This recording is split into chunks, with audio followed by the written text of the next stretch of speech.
तेहि कारण हिमगिरि ग्रह जाए, तेहि कारण हिमगिरि ग्रह जाए, तेहि कारण हिमगिरि ग्रह जाए, तेहि कारण हिमगिरि ग्रह जाए। जननी पार्वती तन पाई, जननी पार्वती तन पाई। वही सती जी आखिरी समय एक कामना बची, शंकर की सेवा एक बार पुनः कर पाऊं, इस भाव से गई तो दूसरे जन्म में आई पार्वती बन करके। बाबा ने मानस में बड़ा प्यारा दर्शन कराया। जब से जगत जननी का अवतार हेमांचल के भवन में हुआ है, तब से अनेक अनेक देवता लोग भी आने लगे दर्शन के लिए। जगदम्बा जहां अवतरी सो पुरवर्ण की जाए, चारों तरफ वातावरण बदलने लगा। नारी नारायण को भी जन्म देने की सामर्थ्य अगर किसी में है तो नारी में है। नारायण जो सारी सृष्टि को बनाता है, उस नारायण को भी बनाने की सामर्थ्य नारी में है। और आज वो जगदम्बा जब अवतरित होकर आई तो बाबा ने मानस में दर्शन कराया। अनेक अनेक ऋषिगण आने लगे, देवतागण आने लगे। एक दिन नारद जी का आगमन हुआ और नारद जी आए हैं तो माता पिता ने बेटी को चरणों में दंडवत कराया, प्रणाम कराया। संस्कार माता पिता देते हैं।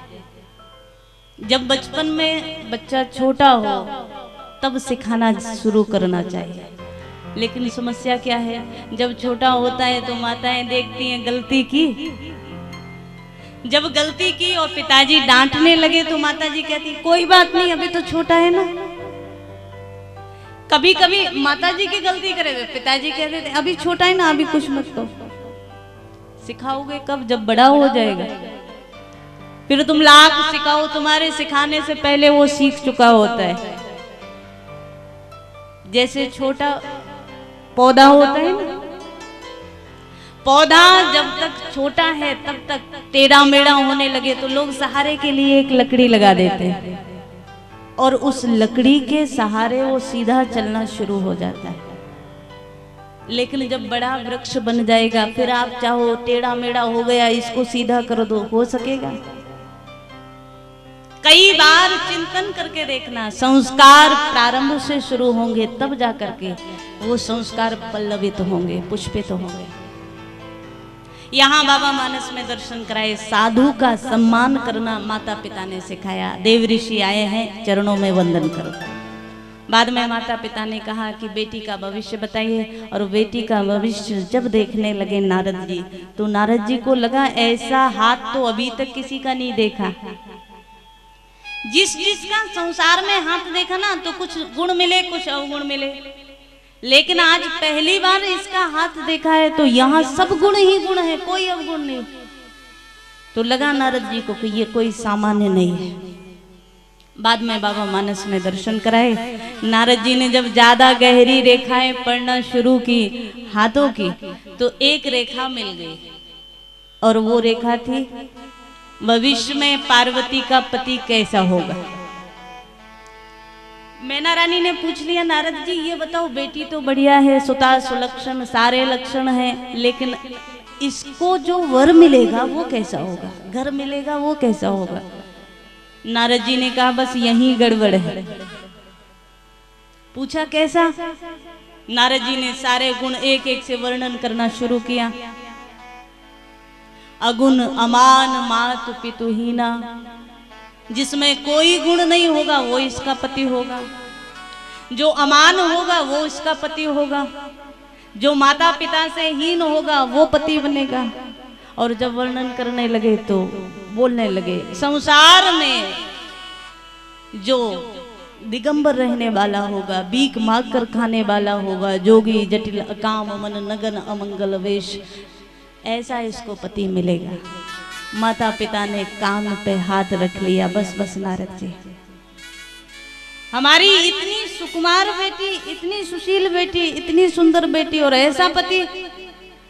आप कोई उपाय बता दीजिए। नारद जी मुस्कुराए, हेमांचल, संसार में सब कुछ हो सकता है लेकिन ईश्वर की इच्छा कभी बदल नहीं सकती, वो तो होकर रहेगा।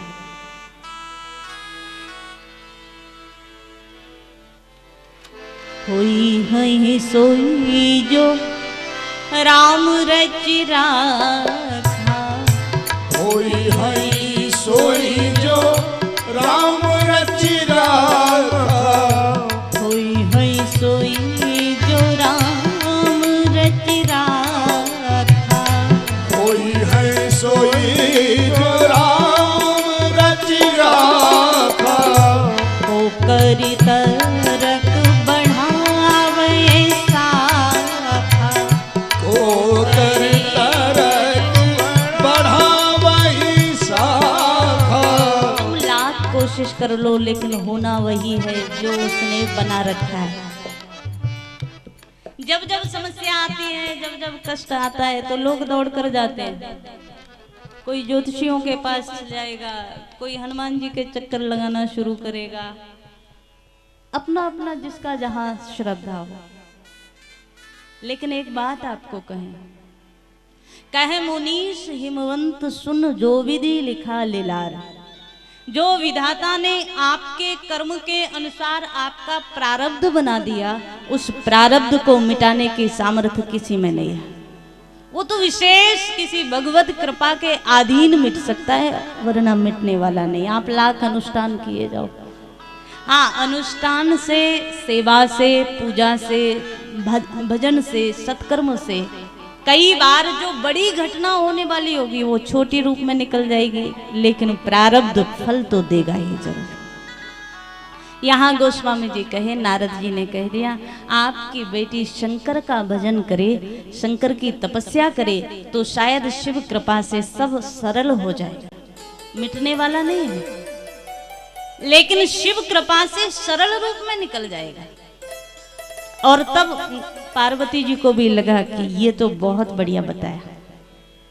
नारद जी को गुरु रूप में धारण कर लिया और यहाँ से पार्वती जी शंकर की आराधना के लिए चले हैं। भवन का परित्याग करके सारे सुख, सारे वैभव, सारे साधन केवल शंकर का स्मरण करने भर से छूट गया। देखो एक बड़ी प्यारी बात, कई बार तुम छोड़ते हो फिर भी छूटता नहीं है। बहुत कोशिश करते हो, लोग तो कई बार गलत आदतें पड़ जाए ना, कुछ खाने की, पीने की, ऐसी ऐसी आदतें लग जाए, लोग कई बार कहते हैं हम तो छोड़ना चाहते हैं पर छूटती नहीं। कहते हैं ना, आप छोड़ना चाहते हैं फिर भी नहीं छूटती, जबरदस्ती छोड़ भी देते हैं। कभी कभी हमारे सामने लोग छोड़ देते हैं, कई लोग ऐसे, लेकिन छोड़ने के बाद पता चलता है देवी जी तो है नहीं, अब कर लो, अकेले में कर लो। कई बार तुम छोड़ते हो पर छूटता नहीं। एक तो है छोड़ना और एक है छूट जाना। अपने आप छूट जाए ना, उसकी तरफ मन भी ना जाए, तब समझना छूटा हुआ है। सच्चा त्याग कबीर का मन से दिया उतार। एक बार मन से निकल गया बस, उसके बाद फिर मन भी वहां ना जाए। लोग व्रत करते हैं और जब एकादशी का व्रत हो, लोग कहते हैं हमारा तो व्रत है। अच्छा, सुबह से रसोई की तरफ ज्यादा मन जाता है। अरे भाई व्रत है, खा तो सकते नहीं लेकिन देखते जरूर हैं क्या क्या बन रहा है, क्या व्रत हुआ। जब मन भी ना जाए तब समझना त्याग हुआ है। यहाँ गोस्वामी जी महाराज मानस में दर्शन कराए, भगवती पार्वती जी ने मन से 1 मिनट में सब संसार का जितना वैभव था, सुख था, आराम था, वो सब छूट गया। उर्धरो उमा प्राणपति चरना, उर्धरो उमा प्राणपति चरना, उर्धर उमा प्राणपति चरना, उर्धर उमा प्राणपति चरना, जाए विपिन लागी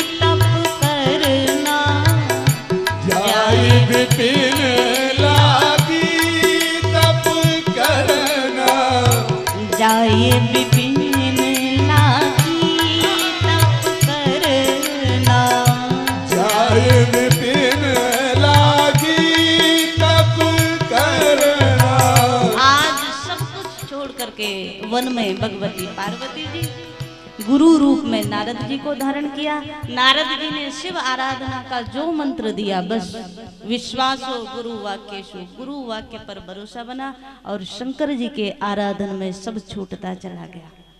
एकाग्रता बनी तो बस शंकर के चरण स्मरण रह गए, बाकी संसार छूट गया। और साधक के लिए ये बड़ा जरूरी है। हम लोग भजन करते हैं, माला हाथ में होती है और मन में संसार होता है। लोग प्रश्न करते हैं, आज भी कुछ लोग आए थे, पूछते हैं बस ध्यान नहीं लगता, भजन में मन नहीं लगता। अरे भाई मन कैसे लगेगा जब आप आंख बंद करते हो ना। तो कई लोग तो कहते हैं आंख बंद करते हैं फिर भी बाजार नजर आता है, संसार नजर आता है, दुकान नजर आती है, परिवार नजर आता है, बस भगवान नजर नहीं आता।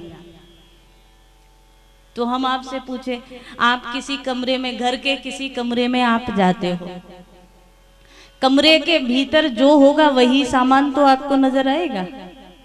अब आपने अपने मन के भीतर दुकान को रखा है, संसार को रखा है, परिवार को रखा है, तो जब जब आंख बंद करके भीतर जाओगे तो वही नजर आएगा। गलती किसकी है? ध्यान तब लगेगा जब धीरे धीरे संसार से विरक्ति होना शुरू हो जाए। कभी चिंतन करके देखो, संसार का बड़ा कर लिया, अब तो थोड़ा थोड़ा काम संसार का कम हो और भजन में ज्यादा से ज्यादा समय हो। अभ्यास और वैराग्य दो चीज हैं, दो चीज करना शुरू कर दोगे तो मन लगने लगेगा आपका। मेरे बम भोलेना शिव भोलेना, आज मनोकामना पूरी करो। मेरे बम भोलेनाथ शिव भोलेनाथ, मेरे बम भोलेनाथ शिव भोलेनाथ, आज मनोकामना पूरी करो। जिसको भी शंकर की कृपा चाहिए वो सभी लोग चलिए, भगवती पार्वती जी जिस भाव से आराधन कर रहे हैं शंकर का, उस भाव से हम लोग भी भगवान शंकर को भाव से मनाएं। मेरे बम भोलेनाथ शिव भोलेनाथ, आज मनोकामना पूरी करो। आज मनोकामना पूरी करो। भोले आज मनोकामना पूरी करो। भोले आज मनोकामना पूरी करो। श्री हरि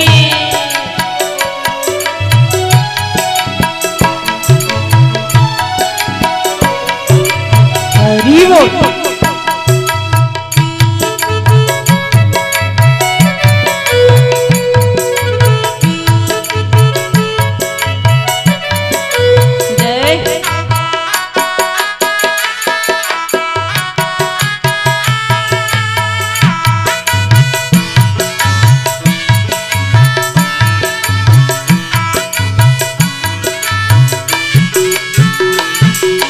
तन पे विभूति शंकर के साज, शंकर के साजे, शंकर के साजे, गल सर्पों की माल विराजे, माल विराजे, माल विराजे, डमरू त्रिशूल भोले, डमरू त्रिशूल भोले हैं तेरे हाथ। आज मनोकामना पूरी श्री हरि करो। आज मनोकामना पूरी करो। हरि बोल।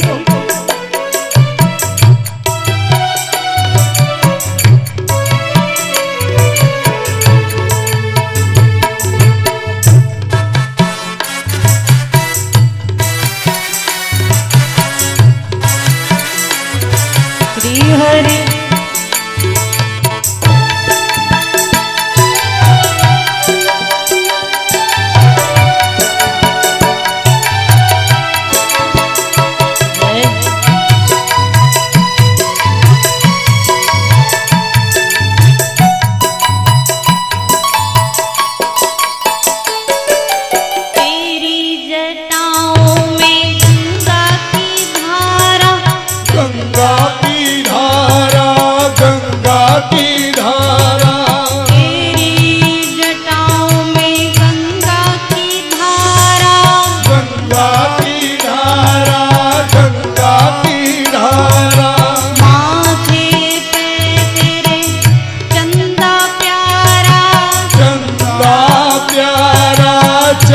का प्यारा। तीन लोक के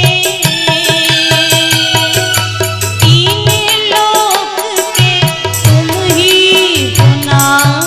आज मनोकामना पूरी करो, आज मनोकामना पूरी करो। श्री हरि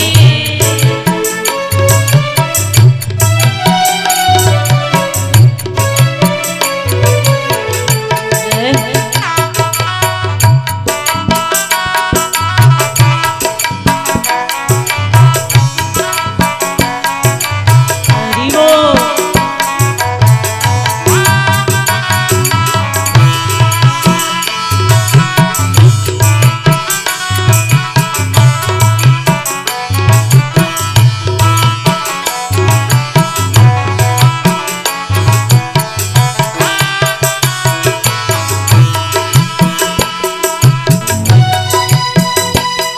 श्री हरि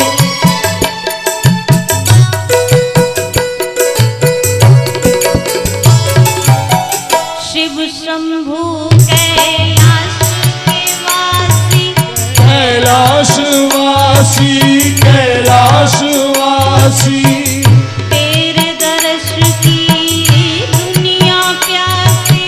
दुनिया प्यासी दुनिया प्यासी। भक्तों के पालक हो,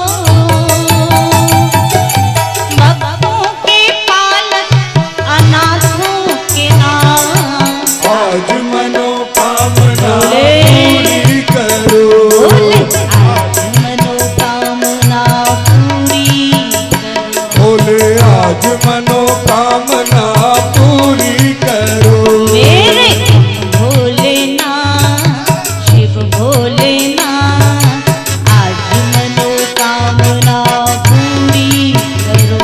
बोले आज मनोकामना श्री पूरी हरि करो, आज मनोकामना पूरी करो। बोले आज मनोकामना पूरी करो, शिव आज मनोकामना पूरी करो। बोले आज मनोकामना पूरी करो। शिव आज मनोकामना पूरी करो। बोले आज मनोकामना पूरी करो। आज भगवती पार्वती जी भाव से शंकर की आराधना में है। हम और आप सभी लोग शिव विवाह और परमात्मा श्री राम के जन्म के कथाक्रम को आगे बढ़ाएं। इससे पूर्व आइए श्री नारायण सेवा संस्थान आप लोगों के बीच में आप सभी लोग परिचित हैं। आप सभी लोगों के पूरी तरह से भाव जुड़े हुए हैं, जिससे आप लोगों का सहयोग जिनको बराबर मिल रहा है, ऐसे आप सभी लोगों को नारायण सेवा संस्थान जो आपके बीच में है, आप सभी लोग सहयोग करें सेवा के भाव से, उसमें आगे आकर के कदम से कदम मिला करके